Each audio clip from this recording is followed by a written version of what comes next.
رانا صاحب بہت بہت شکریہ.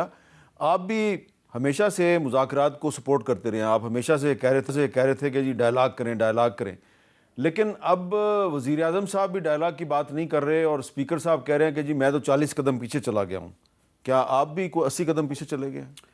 نہیں دیکھیں، اس میں 40 قدم یا 80 قدم، معاملہ یہ ہے کہ ہم نے جو ہے وہ پورے خلوص کے ساتھ کوشش کی کہ پولیٹیکل فورسز کو، اپوزیشن کو اور گورنمنٹ کو جو ہے وہ آپس میں بیٹھنا چاہیے اور پولیٹیکل ایشوز کو ریزالو کرنا چاہیے.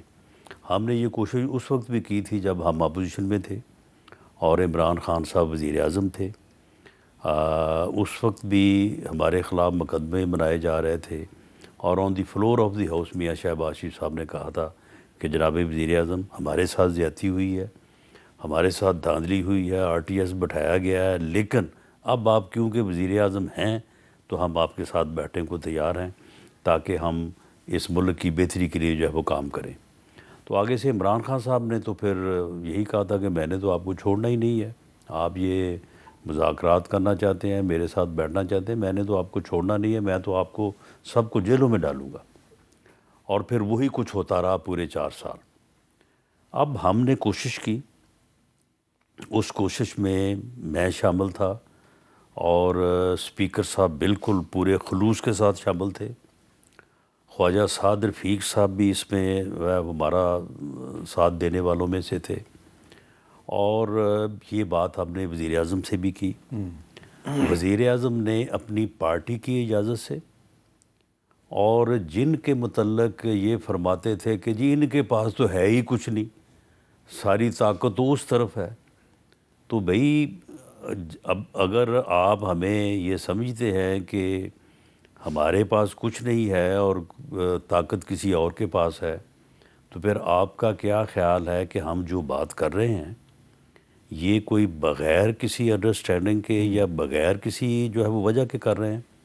وزیر اعظم نے سب کو اعتماد میں لے کے آن دی فلور آف دی ہاؤس جو ہے وہ آفر کی ان کو، کیونکہ ان کا یعنی ان سے مراد یہ ہے کہ جس طرح سے علی ظفر صاحب سینئر آدمی ہیں اور وائز آدمی ہے، اور یہ بھی چاہتے تھے، اب کہ مجھے پوزیشن کا نہیں پتہ، کہ اب یہ بھی چاہتے تھے کہ پولیٹیکل فورسز کو بیٹھنا چاہیے.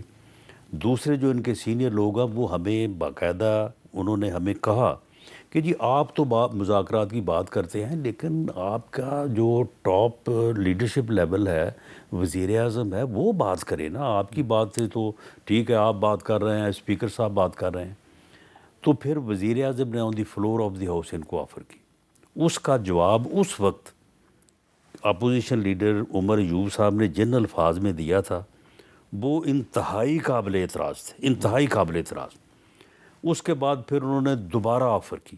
دوبارہ انہوں نے جب آفر کی تو انہوں نے کہا کہ دیکھیں میں آپ کو اپنے پاس نہیں بلاتا، آپ اسپیکر آفس جاتے ہیں، جب آپ جائیں مجھے وہاں پہ بلانے، میں آ جاؤں گا وہاں پہ، آؤ بیٹھے ہم بات شروع کریں.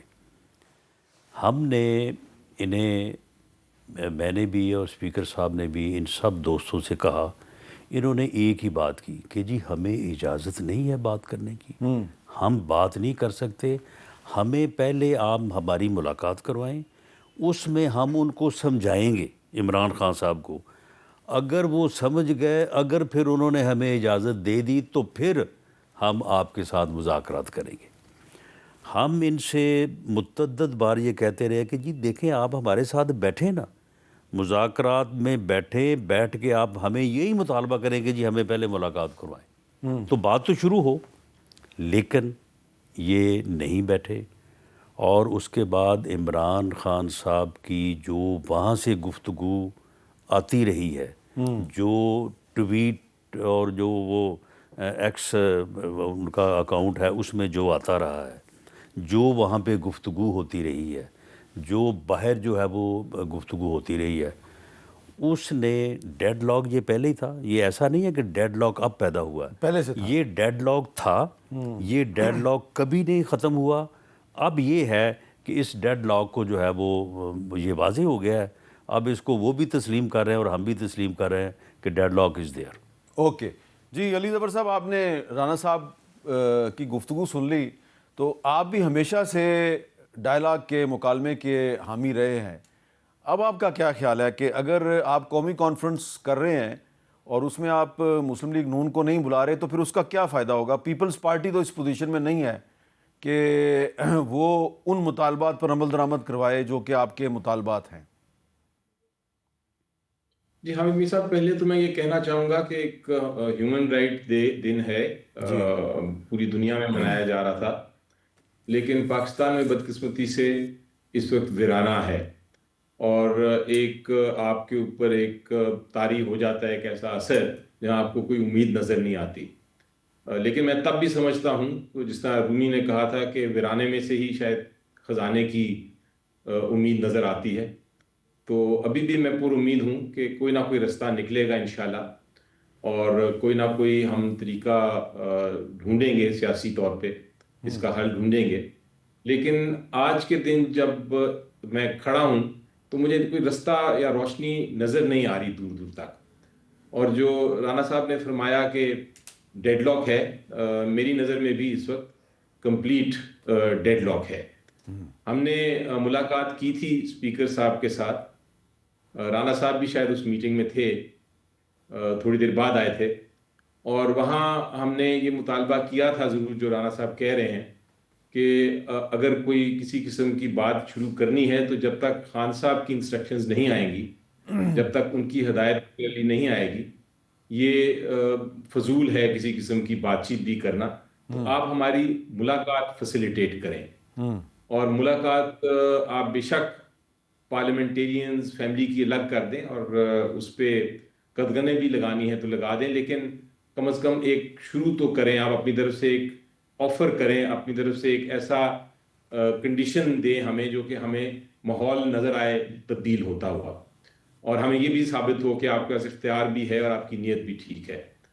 اس وقت یہ کہا گیا تھا اس میٹنگ کے بعد کہ ہم اگلے ہفتے کچھ اس پہ بات کر کے آپ کو بتائیں گے، لیکن وہ پھر وہاں سے کوئی ایسی بات ہوئی نہیں، بلکہ الٹا آپ نے دیکھا کہ جب جو بھی ڈالا گیا اس کے اوپر پانی پھینکا گیا، اسے تشدد کیا گیا، ان کو ہٹایا گیا زبردستی. تو یہ جو سارے معاملات ہیں، اس کے بعد واقعی میرا خیال ہے درست بات ہے کہ پولیٹیکل ڈائلاگ کی مجھے سامنے روشنی کوئی نظر آ نہیں رہی. لیکن جس طرح میں نے کہا کہ ہم اتنی راک باٹم پہ آ گئے ہیں، اتنا نیچے گر گئے ہیں ہر چیز میں، چاہے اس کو آپ اکانومی کی بات کریں، آپ آئین کی بات کریں، قانون کی بات کریں، بنیادی اور انسانی حقوق کی بات کریں، اتنا نیچے گر گئے ہیں کہ اب یہاں سے نکلنا ایک ہی رستہ ہے، اور وہ یہی رستہ ہے کہ ہم کسی طرح اس ساری چیز کو سنبھالیں، ورنہ ملک کا بڑا نقصان ہو رہا ہے.